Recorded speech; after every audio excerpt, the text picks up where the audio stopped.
regresamos a esta transmisión especial desde el Salón de Usos Múltiples y bueno, vamos ahora con la siguiente presentación del libro muy interesante y sobre todo desde Perú.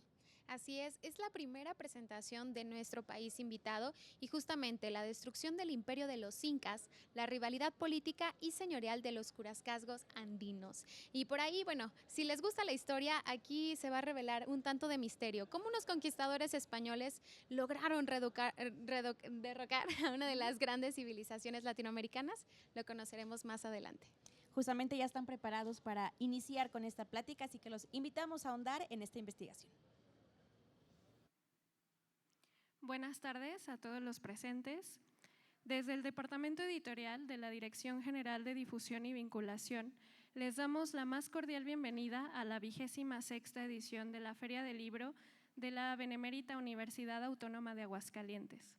Bienvenidos también quienes nos siguen a través de la transmisión en vivo de YouTube en el canal de UATV y la señal de TVUA en el canal 26.2, así como por nuestro Facebook editorial.ua. En este 2024, el Departamento Editorial tiene por primera vez a una invitada de honor internacional, EU-Perú, la Red Peruana de Editoriales Universitarias y Académicas, cuyo stand que se encuentra en el centro de este Salón Universitario de Usos Múltiples, les invitamos que vengan a visitar. Las temáticas principales que distinguen esta edición de la feria son el fomento a la lectura y la divulgación del conocimiento para todo público, además de que se ofrecerán actividades para niños, presentaciones musicales, charlas académicas y distintos eventos para toda la familia. En esta ocasión vamos a comenzar con la presentación del libro editado por una de las universidades que nos acompañan de Perú, de parte de EU-Perú. La obra se titula La destrucción del imperio de los incas, la rivalidad política y señorial de los curacasgos andinos, editado por la editorial universitaria de la Universidad Ricardo Palma de Perú y de la autoría de Valdemar Espinosa Soriano. Para comenzar, me permito presentar a los panelistas. En primer lugar, Lourdes Leonor Chang Morales ha sido jefa de comercialización de los fondos editoriales de la Pontificia Universidad Católica del Perú y del Congreso de la República de dicho país. Esas experiencias le han permitido asistir a ferias internacionales del libro más importantes del mundo, como Frankfurt, Madrid, Guadalajara, Filuni, entre otras. Actualmente es la jefa administrativa de la editorial universitaria de la Universidad Ricardo Palma de Perú. Bienvenida, gracias.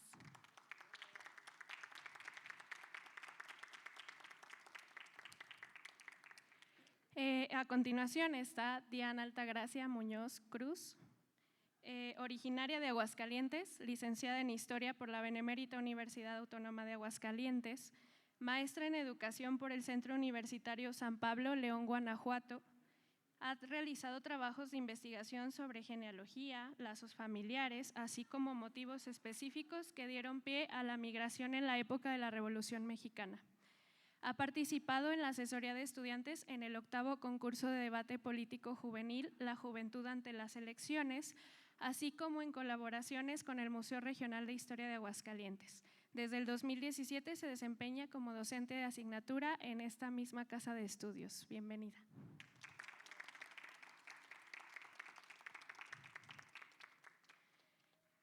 Después nos acompaña también Miriam Herrera Cruz, licenciada en Historia y doctora en Ciencias Sociales y Humanidades por parte de la Universidad Autónoma de Aguascalientes, miembro del Sistema Nacional de Investigadores y profesora investigadora del Departamento de Historia de la UA desde el 2013 a la fecha. Fungió como jefa del mismo departamento entre el 2017 y el 2022. Desde el 2017 es miembro de la Red Nacional de Licenciaturas en Historia y sus cuerpos académicos. En 2022 participó como enlace orientador de la Defensoría de Derechos Universitarios y además es integrante de los comités de pares académicos evaluadores de CIES y miembro de la Comisión de Planeación y Apoyo de Creación Popular del programa PACMIC desde el 2024. Sus líneas temáticas de interés son la historia regional, la historia militar y la historia política del siglo XIX, con las cuales ha participado en eventos académicos nacionales e internacionales, como el Coloquio de Historia Naval y Militar del Instituto Nacional de Estudios Históricos de las Revoluciones de México, la 16ª Reunión Internacional de Historiadores de México de la Universidad de Texas y el coloquio Los otros zapatismos, homenaje a Francisco Pineda. Muchas gracias por estar aquí.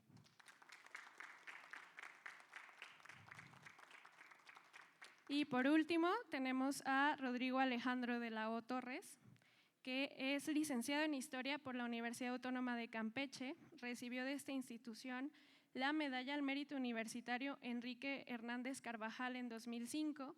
Es maestro y doctor en Historia por el CIESAS sede peninsular de Mérida, Yucatán. Fue becario de la Fundación Texidor para una estancia corta de investigación en el Instituto de Investigaciones Históricas de la UNAM, de octubre de 2013 a enero del 2014. Recibió el premio a la mejor tesis de doctorado en Humanidades de la Academia Mexicana de las Ciencias, edición 2015.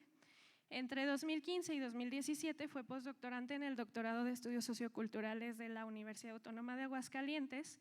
Sus temas de investigación giran en torno al fenómeno de la piratería en el Golfo Caribe e historia marítima durante los siglos XVI y XVII. También ha realizado ensayos y colaboraciones sobre la historia de los afectos, emociones y sentimientos en la historia de México en el siglo XX. Tiene publicaciones varias y participaciones en diversos foros académicos.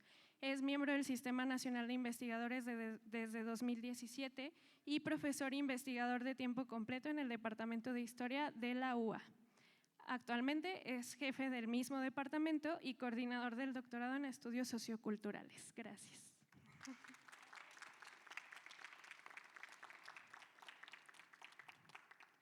Ahora, sin más preámbulo, les dejo el uso de la voz para que comiencen con la presentación.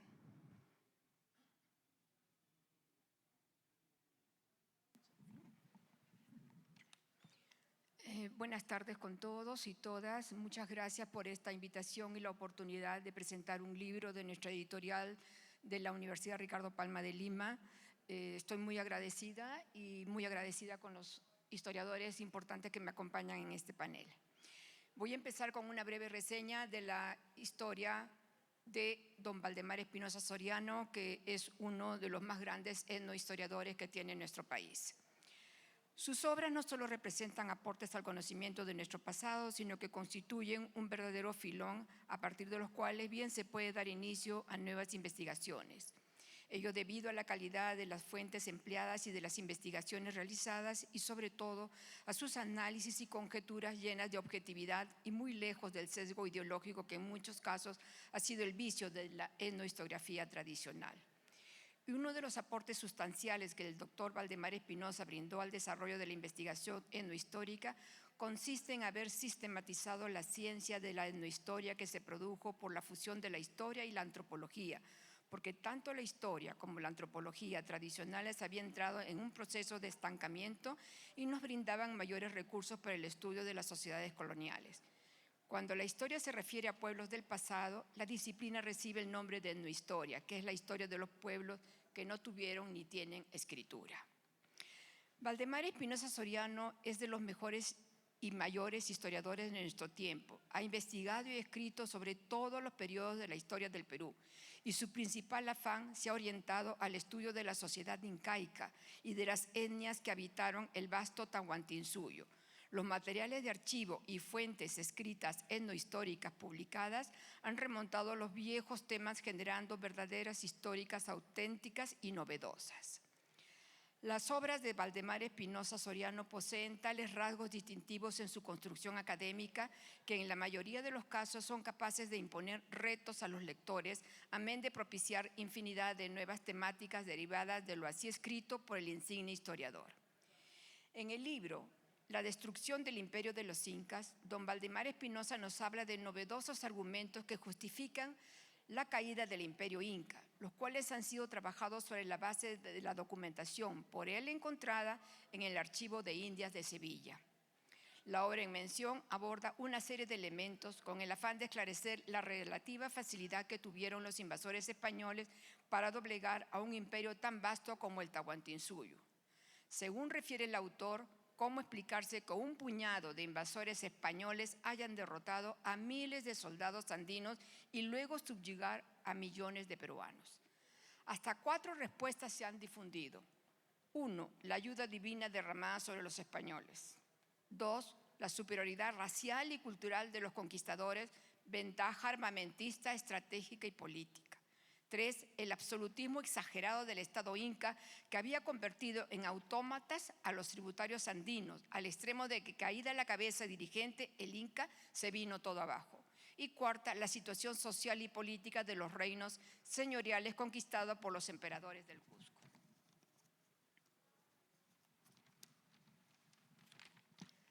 Para el autor también existen respuestas de orden sociológico y antropológico, referidas a que las sociedades estratificadas y organizadas en clases sociales, estructuradas a través de señoríos, como lo fue en el caso de los incas, son muy sensibles a sufrir un fácil proceso de conquista y dominio al arrebatarles fácilmente el poder. Ello en función a que los señoríos y curacazgos dependían de un orden central jerarquizado de manera política, religiosa y económica. De tal manera que no se podía estar o vivir fuera del sistema y la única forma de subsistir era trabajar y obedecer. Lo contrario eran el hambre y la muerte. Ello hizo que las clases sociales así dominadas aceptasen el dominio de un nuevo amo, lo cual se justifica sociológicamente en el sentido de que este tipo de sociedades sea proclive a una fácil conquista y dominio. Entre los grupos étnicos o curacazgos más conspicuos como aliados y auxiliares de los españoles fueron los cañares, chachas, charcas, caracaras y otros. Pero de todos ellos, los que más descollaron fueron los huancas. Cada uno de los curacazgos y otros también han dejado informaciones y probanzas donde revelan dramáticamente cómo la propia población andina fue la que destruyó el imperio político, social y económico de los incas para entregar sus bienes y fuerzas de producción a los españoles.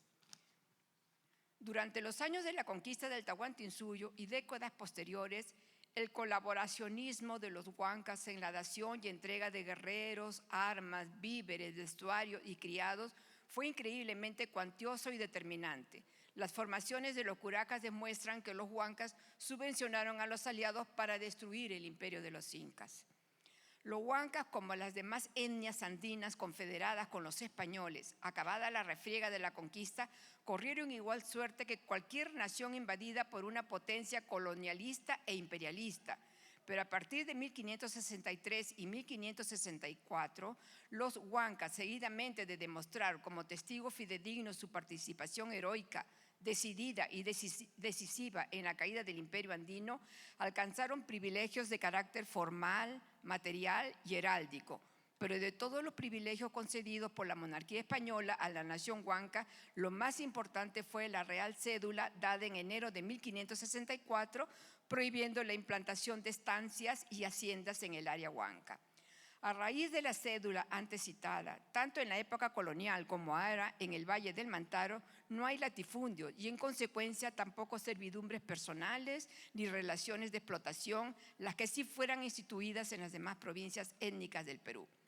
Lo manifestado en este libro, dedicado exclusivamente a exponer y a analizar la alianza hispano, cañar, chachapoya y huanca, son puntos totalmente inéditos, basados en fuentes directas y de primera mano dejadas por los propios cañares, chachapoyas, huancas y españoles. Yo los invito a que revisen este libro, La destrucción del imperio de los incas, que está en el stand de EU Perú, y los espero a todos que disfruten de su buena lectura. Muchísimas gracias.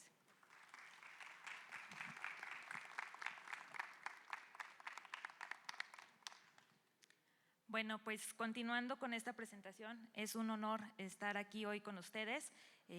Bienvenidos a los alumnos, colegas que están aquí presentes, invitados.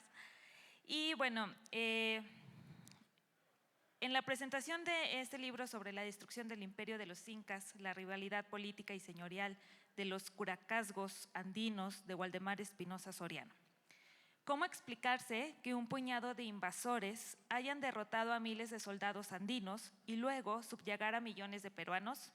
¿Cómo pudo un grupillo de aventureros aplastar a un imperio tan poderoso? Estas son algunas de las cuestiones que se presentan como incógnitas a descubrir en este libro y que, en mi parecer, bien nos las hemos podido plantear desde nuestra perspectiva, tal como lo fue con el imperio azteca. cómo es que grandes civilizaciones con un gran sistema de ciudad desarrollado terminaron por desaparecer en manos de otros, puesto que cuando se nos habla de grandeza e incluso de heroísmo en algunas causas o personas, nos puede llegar, para algunos, parecer realmente asombroso cómo es que su desaparición se da sin más razón que las consecuencias de los descubrimientos y conquistas de nuevos territorios. Waldemar Espinosa Soriano, que como se ha mencionado, es un destacado historiador y académico cuya trayectoria ha sido un faro de conocimiento en el estudio de la historia andina. Su trabajo es reconocido por la rigurosidad y profundidad con la que aborda los complejos procesos históricos de esta región. En esta obra, Espinosa Soriano explora un tema crucial que es fundamental para entender la caída del Imperio Inca. Es así que este libro, en donde el doctor Waldemar Espinosa Soriano nos lleva por un recorrido y recopilación de teorías, hechos, conceptos que se analizan para comprender y explicar la caída de un gran imperio como lo fue el Inca, siendo uno de los motivos la descomposición social interna, como dijera Toynbee, historiador británico, quien es citado en este libro. Abro cita: las sociedades no mueren por asesinato, sino por suicidio. Cierro cita.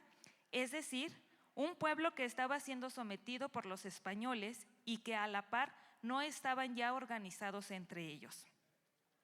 De acuerdo con Alberto Crespo Rodas, historiador fallecido en el 2010, dice en el prólogo: Espinosa Soriano carece afortunadamente de concepciones y sentimientos retrospectivamente nacionalistas y por eso se abstiene de anatemizar contra los colaboracionistas, con lo cual da una prueba de que para él lo esencial es la comprensión histórica y no el juicio.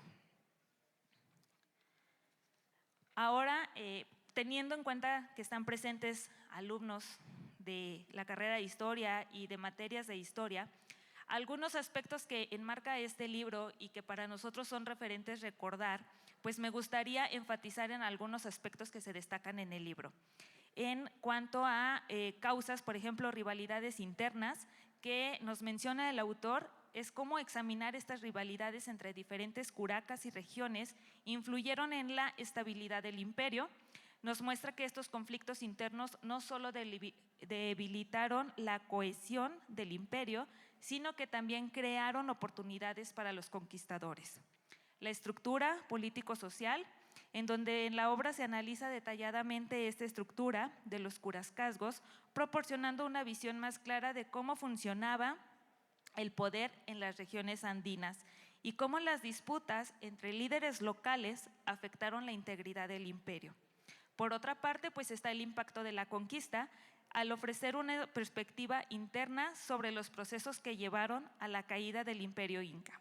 El libro invita a replantear la narrativa convencional sobre la conquista española, subrayando la importancia de los factores internos en el colapso del imperio. Si bien este libro se divide en 4 partes, en la primera podemos ver lo que son las teorías y las opiniones sobre la caída del Imperio Inca, que como ya se mencionaron, pues es la ayuda divina otorgada por los españoles, la superioridad racial y cultura de los conquistadores, el absolutismo excesivo del Estado inca, la situación social y política de los reinos señoriales.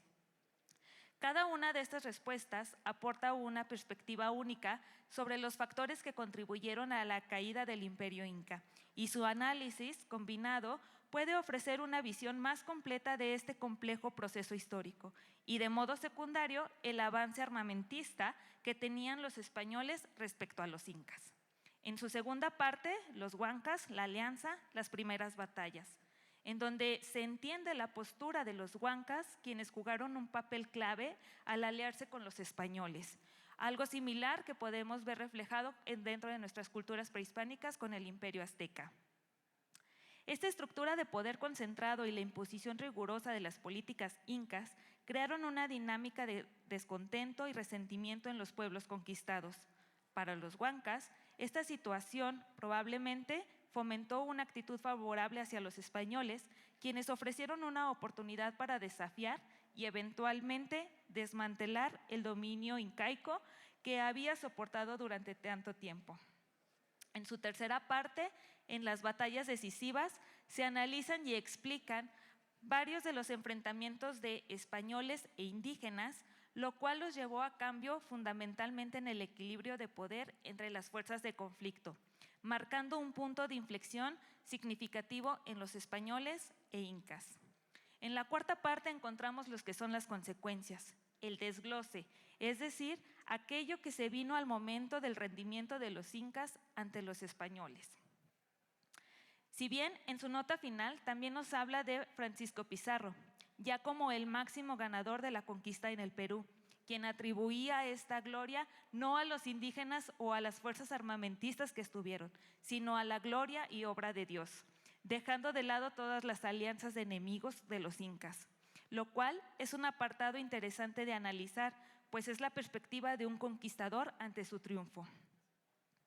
La pregunta de cómo un pequeño grupo de invasores españoles logró derrotar a miles de soldados andinos y subyugar a millones de peruanos y cómo un reducido contingente de aventureros pudo aplastar un imperio tan vasto y poderoso, nos plantea desafíos profundos de comprensión histórica.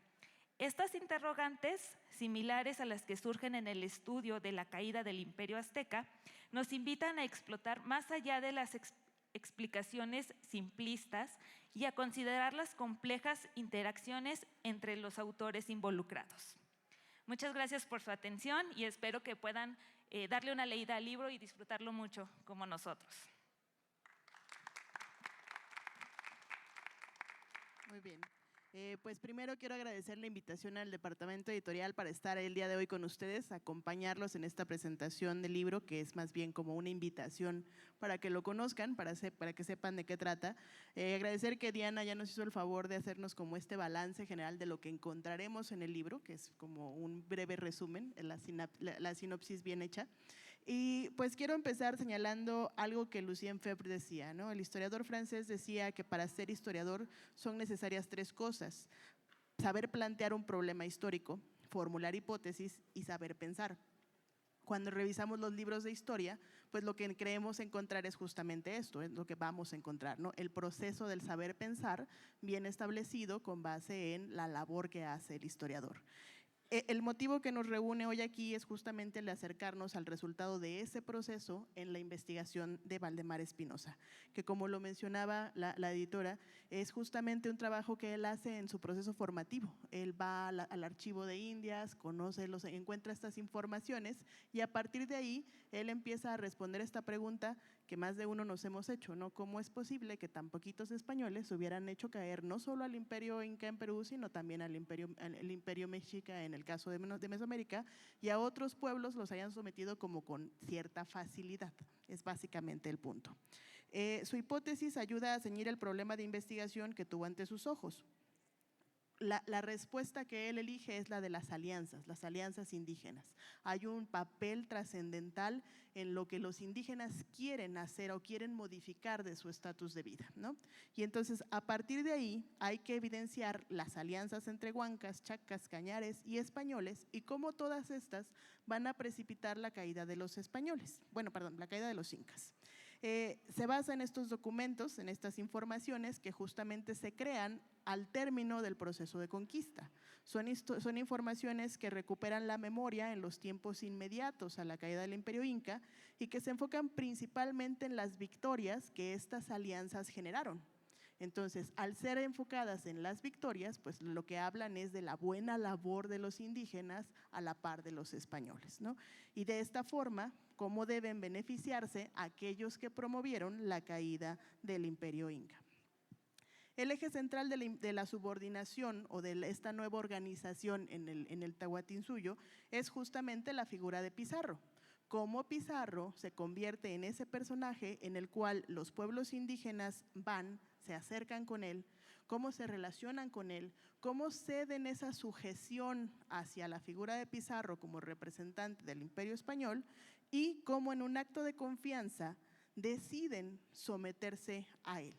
Si ya venían de un proceso de sujeción, cómo deciden que que al menos no va a cambiar, pues tienen la esperanza de que sea un poquito diferente, que traiga otro tipo de cambios, ¿no?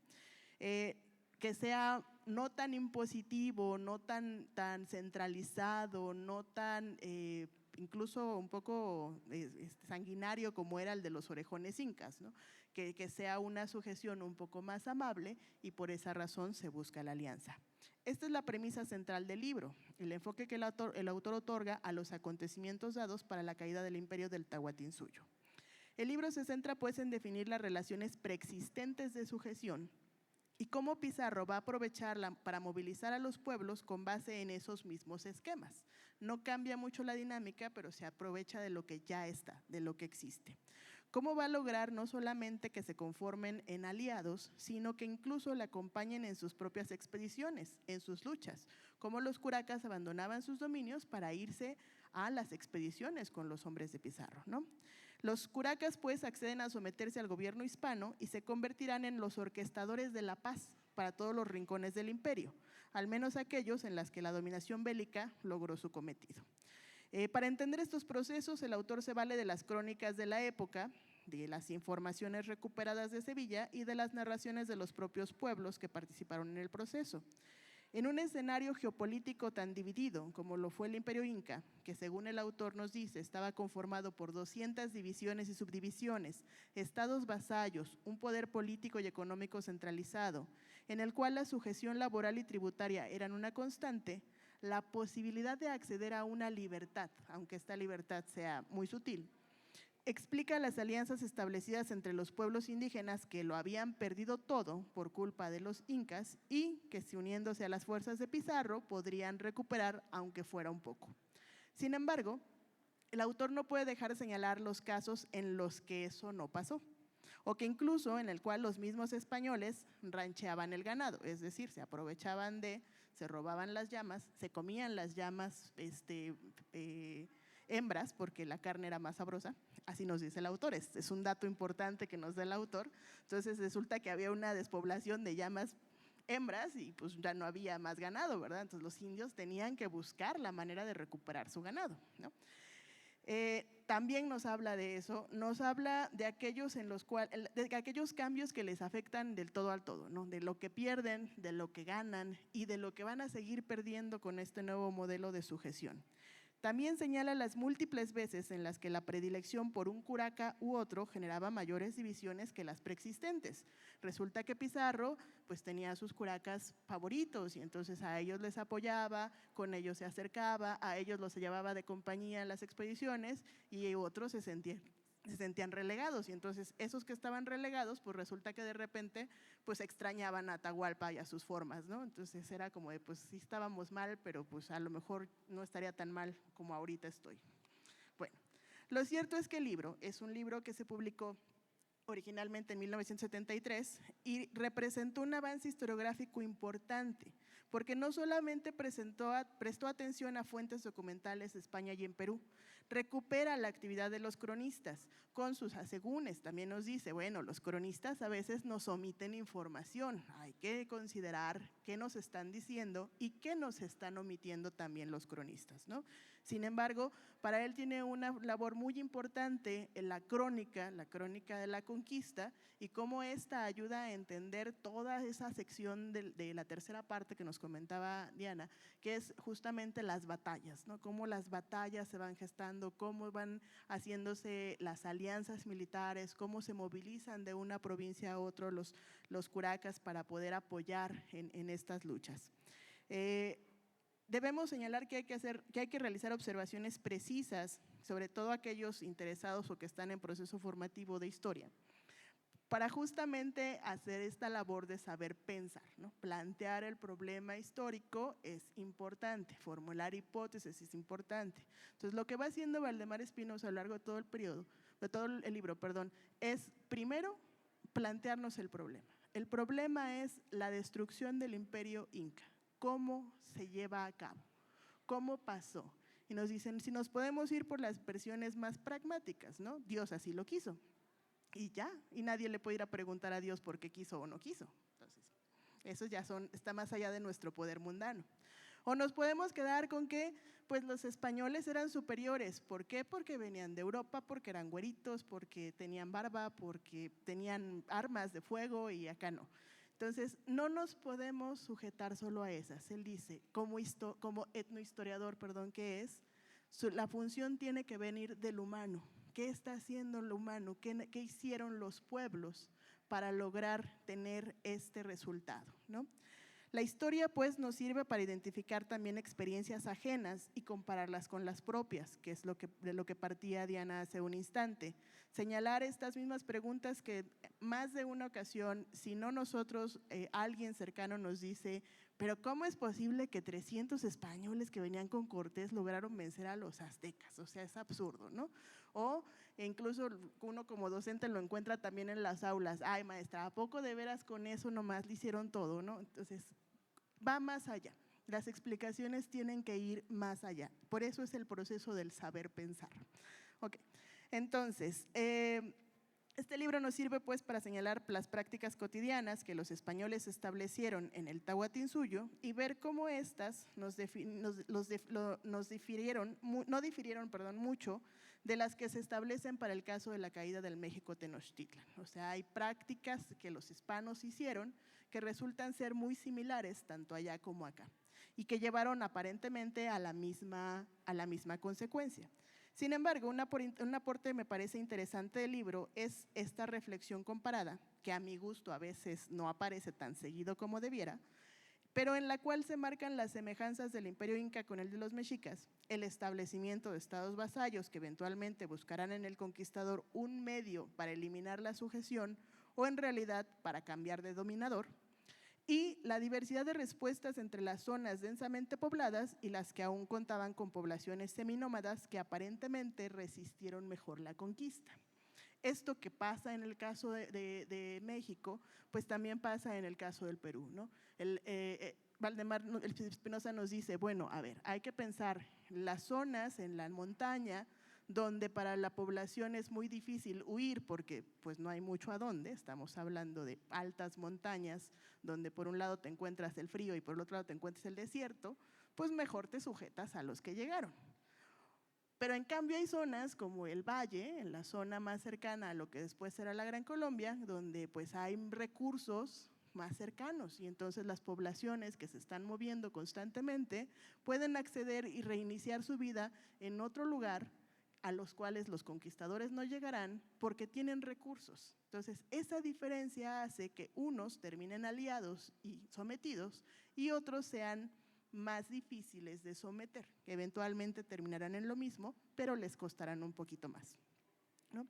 Entonces, me parece que ese es uno de los apuntes importantes del libro y que además nos invita a que pues, reconozcamos la labor del historiador en esta función de el buscar las fuentes, acceder a ellas, darles una interpretación no simple, no básica, sino buscar más allá las relaciones, ¿no?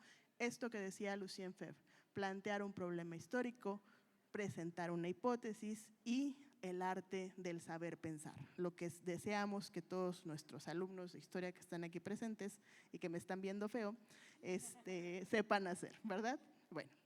Igualmente me uno a la invitación, ojalá puedan acceder al texto que me parece que está disponible aquí en el stand de aquí enfrentito.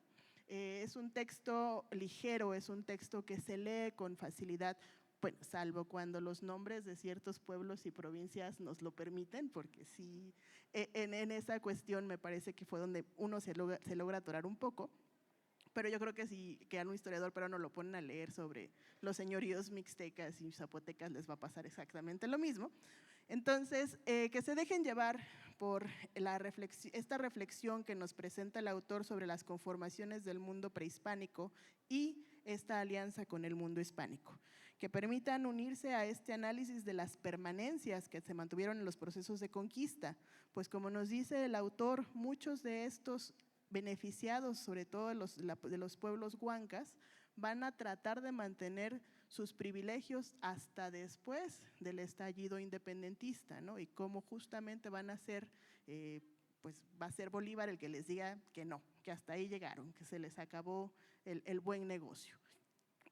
Entonces, esta es una invitación, agradezco nuevamente la invitación que me realizaron para poder comentarlo, agradezco la oportunidad de haber recibido el texto, es un texto, les digo, bastante ameno, se puede leer con relativa facilidad y los invito a que lo conozcan y a que también reflexionen un poco y si tenían la duda de cómo le hicieron un grupito de aventureros para vencer a un gran imperio, pues ahí hay un montón de respuestas que pueden encontrar, ¿no? Muchas gracias.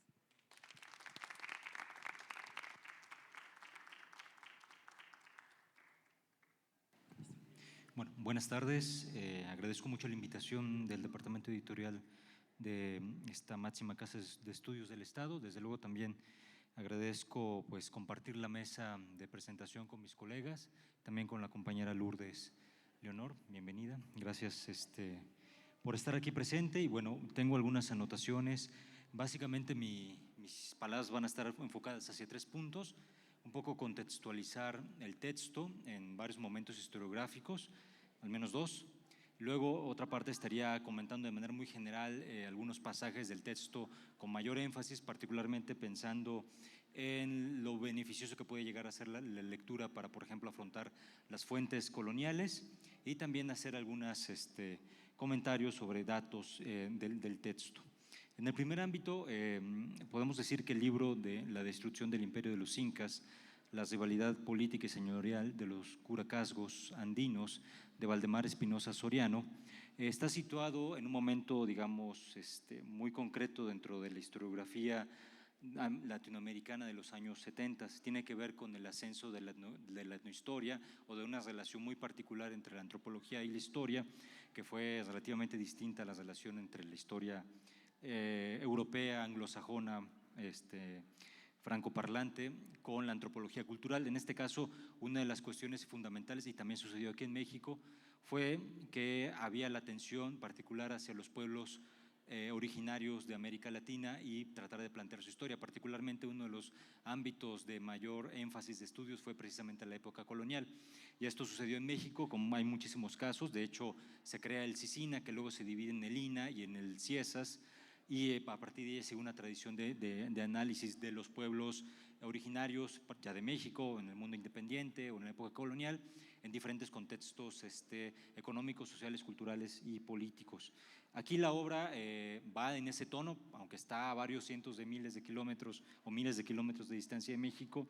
Las conexiones, digamos, intelectuales entre América Latina y la parte del sur y del norte, pues no son para nada nuevas, y más aún en la década de los 70, que también hay una serie de trasfondos políticos, Guerra Fría cultural y otra serie de cuestiones. Entonces, este tipo de textos va sobre todo a enfocar y a colocar el objeto de interés y análisis en los pueblos originarios. Particularmente para el caso de las historias de las conquistas, vamos a encontrar una serie de textos que van a hablar precisamente ya no solo de una historia, de una gran historia, de la historia de México, la historia de América Latina en global, sino que van a tratar de contextualizar y de situar estos procesos históricos en regiones específicas y con actores ya identificados, y sobre todo tratar de darle voz a quienes estuvieron participando ahí, no solamente, digamos, contar el relato a partir de la voz de los que fueron los conquistadores. Eso por un lado. De ahí, esta historiografía va a tener una serie de desarrollos que va particularmente a tener un nuevo giro, hablando de manera muy específica en los estudios de conquista de América Latina, por estos ya en el nuevo milenio. Por ahí de los 2000 para acá, 2005, 2006, 2007, 2010, van a empezar una serie de trabajos que van a replantear y revisitar los estudios clásicos de la conquista de México, de América y de zonas particulares de América Latina, del Caribe, etcétera. Entonces, aquí la atención va a estar puesta, atención va a estar puesta no solamente en la voz del principal conquistador, sino también en las voces de los demás soldados, ¿no? De los soldados que quizás encontramos unas menciones muy escuetas, pero que de pronto van apareciendo en las informaciones de méritos y servicios de conquistadores, de sus hijos o de sus nietos. Entonces ahí vamos a ver cómo desde perspectivas distintas se va contando una historia de la conquista de manera relativamente diferente.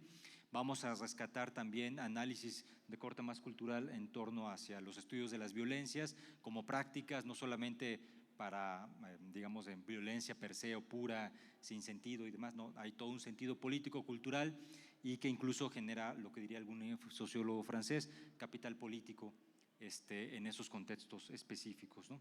¿Y por qué digo todo esto? Porque todo esto me sirve para situar al texto. Efectivamente, el libro que ahora nos convoca, al ser publicado en la década de los 70, ya con varias ediciones y con esta última que ahora tenemos el gusto de no solamente presentar aquí, sino de haber leído, nos permite hacer un puente entre estos contextos historiográficos. ¿Por qué? Porque efectivamente el texto remite a esta historiografía de los 70s, etnohistórica, pero también me parece que no pierde validez para las nuevas historiografías sobre la conquista. ¿Por qué? Por algo muy simple y sencillo, que luego no es tan simple ni tan sencillo, pero funciona. El hecho de regresar a los clásicos para volver a plantear nuevas perspectivas. Es decir, no podemos tratar de descubrir el hilo negro o el agua tibia de manera muy coloquial si es que no tenemos un estudio y un bagaje lo suficientemente sólido, y se construye a partir de los textos clásicos que podemos llamar a estas alturas del partido. Y esto me parece muy interesante porque aunque es un texto etnográfico, hay una preocupación particular del autor, no solo de dejar muy claro sus preguntas, sino que en la primera parte del texto, además de hacer una crítica de estas diferentes opiniones, nos hace un extenso recorrido de crítica de fuentes, que para los historiadores es fundamental. Identifica las fuentes que encontró en el Archivo General de Indias en Sevilla, y a partir de ahí va desglosando cómo están compuestas, cuál es su contexto de construcción política, quiénes intervinieron, etcétera, etcétera. Todos estos elementos que pudieran parecer de saturación para el lector, en realidad no lo son, porque nos permite conocer desde dónde tomó la información, y eso me parece que es fundamental en el texto. A partir de eso nos va transportando a la segunda parte, y es donde empieza a hacer una descripción, y es ahí donde nos recuerda la historiografía etnográfica de los 70s, que era colocar el dato de manera cronológica para dar cuenta del proceso, y en la práctica y en la manifestación de la descripción de las acciones es donde se presenta precisamente cómo se establecieron las alianzas, por qué por qué era de importancia que el grupo o el pueblo de los huancas buscaran una alianza con los españoles, los 160 españoles que llegaron al Perú, Tihuantinsuyo antes y después Perú, y lo cual ya quienes presidieron en la palabra pues lo han comentado. Y es ahí donde empieza la narración de los hechos, pero no solamente por narrar, sino que ya está tratando de, a partir de estos eventos, describir por qué suscitaron las alianzas y cuáles eran los beneficios en su momento. Y así se va. Entonces, el hecho de hablar de las batallas, porque eso también es luego una crítica de las historiografías contemporáneas. No, es que se dedicaban a hablar sobre las batallas y no sé qué. Pero claro, aquí el punto es que las batallas no son una cuestión para el anecdotario, ni una cuestión solamente para llenar páginas, sino que nos están relatando precisamente el paso a paso de esas alianzas. Y eso me parece que eso es interesante porque, como sucede con la historiografía de los 60, 70, ¿no? Se adelantan a postulados de la historiografía posmoderna del siglo XXI, ¿no? De plantearse las batallas como unas formas de prácticas sociales, de interacciones sociales, de que se están interviniendo una serie de intereses de unos y otros y otra serie de cuestiones, ¿no? En fin. Y también es interesante que la tercera parte a mí también me pareció muy de mucho provecho, porque no solamente se queda con decir, bueno, tal fecha, porque además dice que fueron en 2 años la caída de este amplio control territorial del Inca, en 2 años, México Tenochtitlán en 3, y bueno, ¿por qué? Entonces habla de ese impacto en 2 años, ¿no? Y a partir de eso no se queda ahí, sino que nos relata cómo los huancas van a aprovechar esta participación histórica en la conquista española para constantemente estar solicitando, reforzando, peleando y buscando el privilegio que les dotaba formar parte de los pueblos que sirvieron a la corona española, sea lo que fuera en ese momento, ¿no? Desde la perspectiva de los huancas, que sí hay algunas aproximaciones a ello, y que finalmente este acercamiento es reproducido y aprovechado durante toda la época colonial hasta las independencias, que precisamente también se adelanta el escritor, el historiador Valdemar, al decir que pues una de las características de las independencias y de los procesos de los países del Estado Nacional del siglo XIX es precisamente la ruptura de los pactos coloniales entre las autoridades coloniales y el conjunto súper complejo de pueblos originarios de América Latina. Entonces esto está interesante. También tengo que decir que para la época, lo puede llegar a justificar, pero sí hay algunas imprecisiones historiográficas, particularmente cuando se refiere a Yucatán, y ahí sí no puedo dejar de mencionarlo, siendo oriundo de allá y de haberme estado estudiando la historia yucateca colonial. Pues la historia decía ahí que pues si se dividía en un momento dado y se rompían las alianzas, iba a ser más fácil conquistar el Perú, cuando en realidad, y menciona Yucatán, señalando que la conquista fue sencilla, cuando en realidad no lo fue. Tardaron 20 años en conquistar nada más una parte de Yucatán, otros como 150 y tantos años para conquistar el Yucatán profundo hacia la zona del sur, entre Guatemala y Tabasco, 1697, y todavía tardaron otros 50, 60, 70 años más, ya en el siglo XVIII, de controlar ambas costas de esa base peninsular, tanto en la parte que ahora es Belice, Chetumal, y la parte de la laguna de Términos. Y además de eso, cuando estalla la guerra de castas, se observa los huecos de esa colonización que no fue tan estable y que no llega a consolidarse hasta 1907, gracias a órdenes de Porfirio Díaz. Entonces, lo cual no es que, sí es una crítica, por supuesto, pero me parece que no demerita el libro. ¿Por qué? Porque a partir de este tipo de datos uno puede empezar a dialogar y a poner en su contexto a esta historiografía de los 70s. No es menospreciarla, insisto, todo lo contrario. Quienes se quieran acercar a la historia de la conquista del Perú, creo que este libro es invaluable, es fundamental, y si está en los ensayos de historia de América Latina y demás, y no está esta bibliografía, me parece que sí sería un pecado amplio dentro del trabajo, porque en serio nos va llevando de la mano a mano para contarnos esta historia, y es una historia que narrativamente tiene un sentido, tiene un planteamiento, tiene un desarrollo, hay una crítica de fuentes, y que, insisto, a la actualidad de estas historiografías culturales y de corte postmoderno no deja de ser un referente obligado para construir otras nuevas interpretaciones sobre la conquista del Perú, no solamente del Perú, sino incluso en una perspectiva más global, de historia global del Imperio Español, de qué fue eso de la conquista de América y de las Filipinas, ¿no? De qué fue del expansionismo imperial español en Europa, ¿no? Pero también hablar a través de la voz de estos que fueron unas otredades aparentemente desprotegidas, ¿no? Aparentemente sin capacidad de acción, y que cuando leemos el libro nos damos cuenta que fue todo lo contrario: capacidad de negociación, de entender los contextos, de entender los ámbitos políticos y de ponerse en acción en esos contextos muy complejos. Les agradezco su atención, de verdad, muchas gracias por la oportunidad, y pues nada, reiterar la invitación para acceder al libro, con tomarlo y leerlo. Gracias.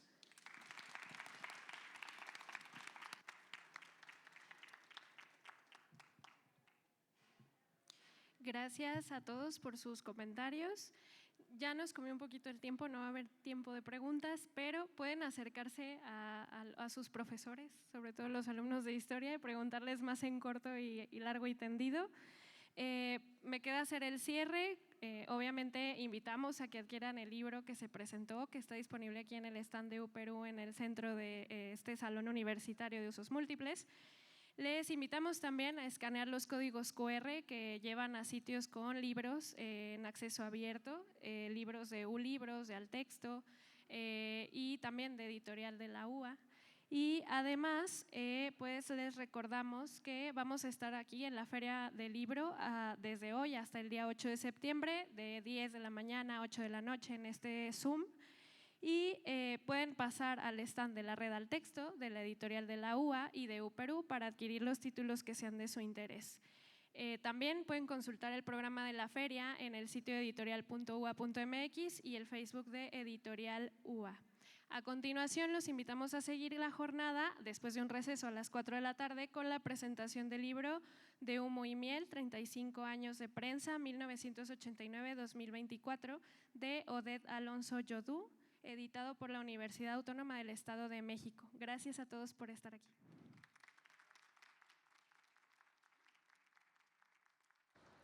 Para todos los amantes de la historia, creo que este es un libro que no se pueden perder.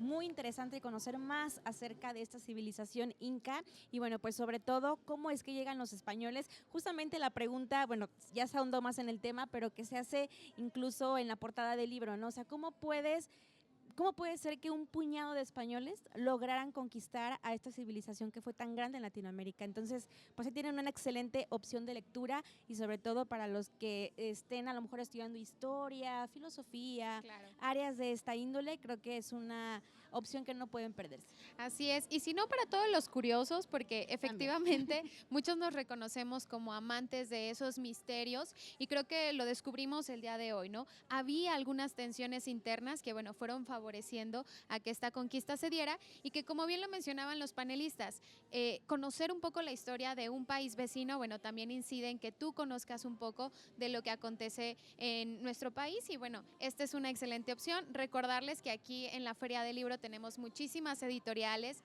van a encontrar muchísimos ejemplares que pueden estar relacionados a su carrera o simplemente que puedan encontrar algún texto que pueda pues ser su favorito de ahora en todos adelante. los géneros, de diferentes editoriales del país y por supuesto en este caso del país invitado que es Perú. Y bueno, pues va a continuar. Esta tarde tenemos también otros eventos importantes. A las 4 de la tarde, de Humo y Miel, 35 años de prensa de Odette Alonso Yodú. Así que pues los queremos invitar a que más tardecito vuelvan aquí a UATV para que puedan disfrutar de esta exposición de este libro y conocer más a fondo acerca de él.